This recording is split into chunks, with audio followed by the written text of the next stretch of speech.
आज Bhojpuri power star Pawan Singh कैमरे के सामने आए, पत्नी ज्योति भी आई। पवन का पारिवारिक मुद्दा अब राजनीतिक मुद्दा बन गया है। पवन सामने आए तो दर्द वाली कहानी बताई, बच्चों के लिए तरसने की बात की, पत्नी पर कई आरोप भी लगाए। इसके बाद ज्योति आई और एक एक कर पवन के आरोपों को सबूतों के साथ जवाब दिया। लेकिन सबसे बड़ा सवाल, इस पूरे मामले में पवन सिंह सच्चे हैं या फिर पत्नी ज्योति? देखिए रिपोर्ट। मेरा ज्योति जी से व्यवहार कैसा रहा, ये ज्योति जी जानती हैं, उनका दिल जानता है और भगवान जानते हैं। 5 तारीख को मैं पवन जी से मिलने उनके आवास पे पहुंची थी। वहाँ पे जब मैं पहुंची तो वहाँ पे कोई पुलिस, जैसा कि उन्होंने बोला था कि पहले से ही पुलिस वहाँ पे उनके भाई द्वारा बोला गया था कि वहाँ पे पहले से ही प्रशासन वहाँ पे थी, तो ऐसा कुछ नहीं था। और सर, मैं पूरी रात रोड पे गाड़ी साइड करके गाड़ी में ही रहा, रात काटा। तो जो इंसान बच्चे के लिए तरसता है वो दवा नहीं खिलाता है अपनी पत्नी को। मुझे हर बार दवा खिलाया गया। ज्योति जी, कि आप जो अपने पति के लिए अपनापन दिखा रही हैं, ये अपनापन चुनाव से 1 महीना पहले क्यों नहीं दिखा? अपन चुनाव से 1 महीना बाद क्यों भी दिख जाता, आज ही क्यों? अगर आप मुझे पत्नी रूप में स्वीकार करते हैं तो मैं आज भी चुनाव लड़ने के लिए मना कर रही हूं और मैं चुनाव नहीं लड़ूंगी। तो लोग इस मैटर में मजे ले रहे हैं, ये है वो है, ऐसे है वैसे करना चाहिए। समाज की बात तो मैं इतना बता दूं, इतना कह दूं कि फैमिलियर बात जो भी होती हैं वो कमरे में होती हैं, कैमरे पे नहीं। कौन सी गलती है जो आज 7 साल से मैं झेल रही हूँ, लेकिन आज तक पवन जी ने कभी मुझे जवाब नहीं दिया। महिला के हर बात पे आंसू गिर जाता है और वो दुनिया को दिख भी जाता है। मर्द का दर्द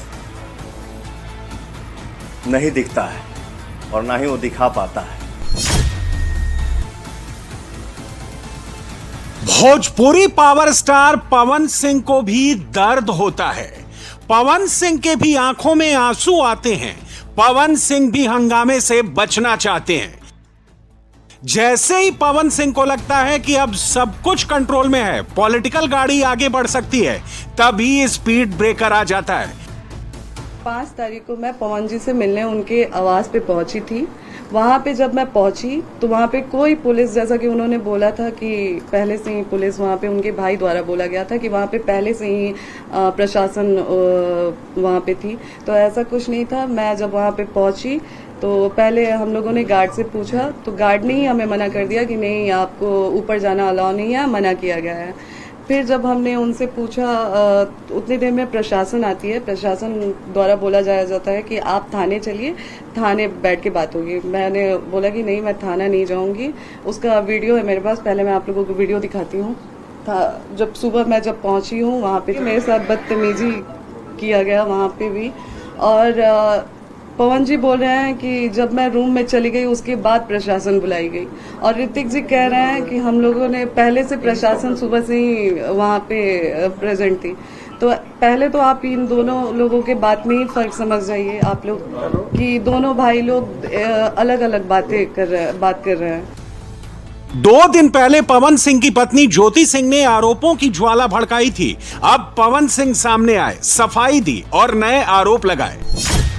पवन सिंह की 16 महीने बाद बीजेपी में वापसी हुई है। जब बिहार चुनाव को सिर्फ 30 दिन बचे हैं, पवन सिंह को बिहार चुनाव में टिकट मिलने की पूरी उम्मीद है।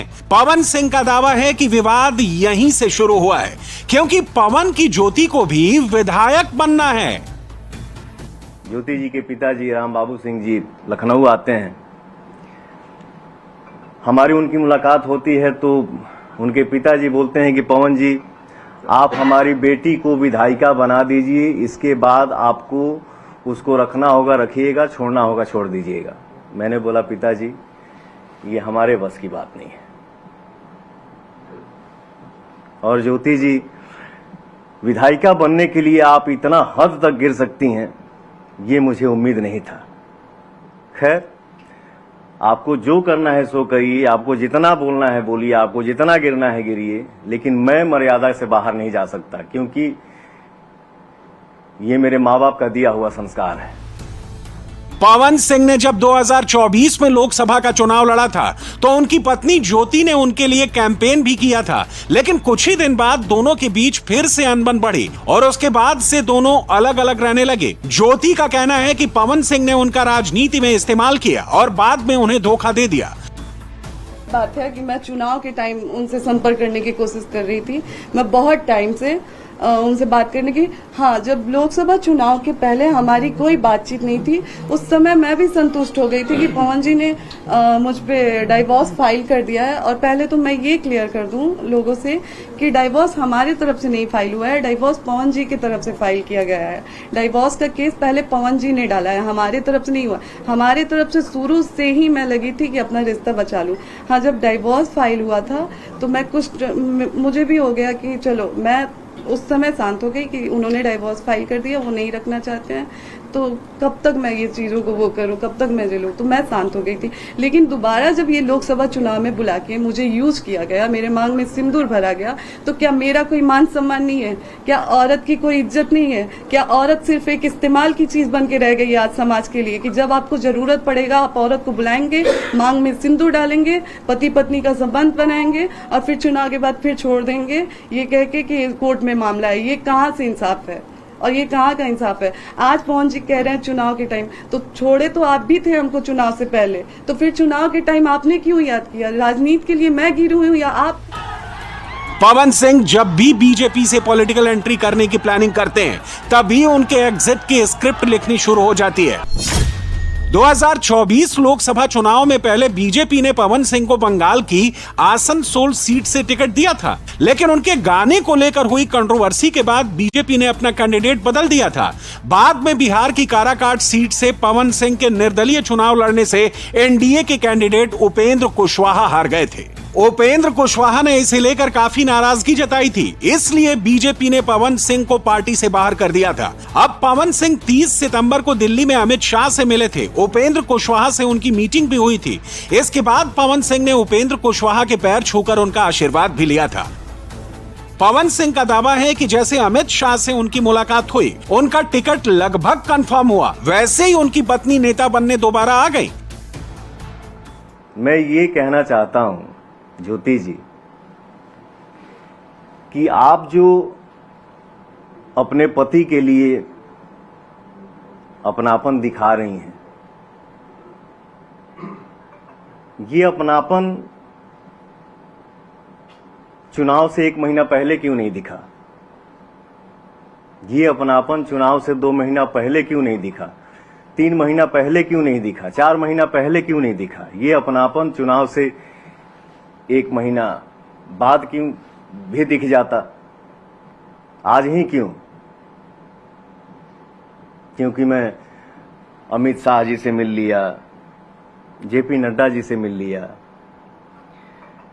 धर्मेंद्र प्रधान जी से मिल लिया, विनोद तावड़े जी से मिल लिया, उपेंद्र कुशवाहा जी से मिल लिया। वाह रे अपनापन। पवन सिंह अब सब कुछ खत्म होने की बात कर रहे हैं, सुलह की गुंजाइश को नकार रहे हैं, जबकि ज्योति सिंह अभी भी सुलह को तैयार दिख रही हैं, घर तक छोड़ने की बात कर रही हैं। जो भी बातें हैं जो चल रही हैं, जो मार्केट में दुनिया में दिख रही हैं, तो मतलब इससे हम क्या महसूस कर सकते हैं? मैंने बोला ना कि आज ही अपनापन क्यों दिखा? मैं अमित शाह जी से मिल लिया, जेपी नड्डा जी से मिल लिया, धर्मेंद्र प्रधान जी से मिल लिया, विनोद तावड़े जी से मिल लिया, उपेंद्र कुशवाहा जी से मिल लिया, तो ये कौन सा अपनापन है? इसको तो हम राजनीति ही बोल सकते हैं ना, कि मुझे डिस्टर्ब करना। चुनाव को लेके कि इतना आप गिर गई, तो चुनाव को लेके मैं गिरी। मैंने उसके बाद भी एक वो डाला कि पोस्ट डाला कि अगर आप मुझे पत्नी रूप में स्वीकार करते हैं तो मैं आज भी चुनाव लड़ने के लिए मना कर रही हूं और मैं चुनाव नहीं लड़ूंगी। मैं यहां तक भी बोल रही हूं कि अगर आप मुझे बोलेंगे कि आप अपने परिवार से रिश्ता खत्म कर दीजिए, आपके साथ अगर आप मेरे साथ ये भी कंडीशन रखते हैं कि आप अपने परिवार से नहीं मिलेंगी, आप अपने मायके नहीं जाएंगी, तो मैं वो भी करने के लिए तैयार हूँ। चुनाव नहीं लड़ेंगी, मैं वो भी करने के लिए तैयार हूँ, लेकिन शर्ते कि आप मुझे पत्नी के रूप में स्वीकार करिए तब। ज्योति सिंह के आरोपों पर पवन सिंह ने एक दिन पहले एक इंस्टाग्राम पोस्ट शेयर की थी। पोस्ट में उन्होंने लिखा था कि ज्योति सिंह चुनाव लड़ना चाहती हैं, मैंने इलेक्शन में मदद से इनकार कर दिया, इस वजह से झूठे आरोप लगाने शुरू कर दिए। पवन सिंह के पोस्ट लिखने के 3 घंटे बाद ज्योति ने भी जवाब दिया। कहा, यह अब 4 दीवारी की बात नहीं रह गई है, अगर आप सच बोल रहे हैं तो आज मेरे साथ मीडिया के सामने बैठिए और जवाब दीजिए। हमारे तरफ से आरा से चल रहा है मेंटेनेंस का केस, ज्योति जी की तरफ से चल रहा है बलिया से। और मैं ये बोलना चाहता हूं कि ज्योति जी, अगर मैं आपसे मिलना नहीं चाहता तो क्या आप हमसे मिल पाती? फिर भी हम रेडी हुए, रेडी होके बैठे। मेरा छोटा भाई ऋतिक नीचे कहीं अगल बगल में था, उसको ज्योति जी फोन भी की थी। ऋतिक आया, धनंजय जी आए और उनको सम्मान सहित फ्लैट के अंदर लेके आए। हम लोग अच्छे से मिले। ज्योति जी थी, उनकी बड़ी बहन जूही जी थी। तो जो इंसान बच्चे के लिए तरसता है वो दवा नहीं खिलाता है अपनी पत्नी को। मुझे हर बार दवा खिलाया गया। अब बहुत सारी चीजें मैंने आज भी मीडिया में नहीं रखी थी, लेकिन आज पवन जी ने मुझे मजबूर कर दिया है। मैं पवन जी को बदनाम नहीं कर रही हूँ, मैं बस अपना पक्ष रख रही हूँ। खुद के बारे में जो चीजें हैं वो मैं आज मीडिया में रख रही हूँ। पवन जी द्वारा मुझे जब दवा खिलाया जाता था, उस चीज के विरोध में जब मैं बोलती थी तो मुझे इतना टॉर्चर किया गया कि मैंने स्लीपिंग पिल्स खा लिया था, नींद की गोली। उस समय उनके भैया रानू भैया जी थे और उनके टीम मेंबर में से दीपक भैया थे, बिक्की जी थे। रात के 2 बजे वो लोग मुझे उठा के हॉस्पिटल ले गए और वहां पे मेरा इलाज हुआ। हॉस्पिटल का नाम। ज्योति ने आरोपों पर पलटवार किया, दावा किया कि जो 19-20 साल से भाजपा से खुद टिकट नहीं ले पाए, वो उनके लिए टिकट कैसे मांग सकते हैं? वो चुनाव लड़ने नहीं आई हैं, वो बस इतना चाहती हैं कि पवन सिंह पत्नी के रूप में उन्हें स्वीकार करें।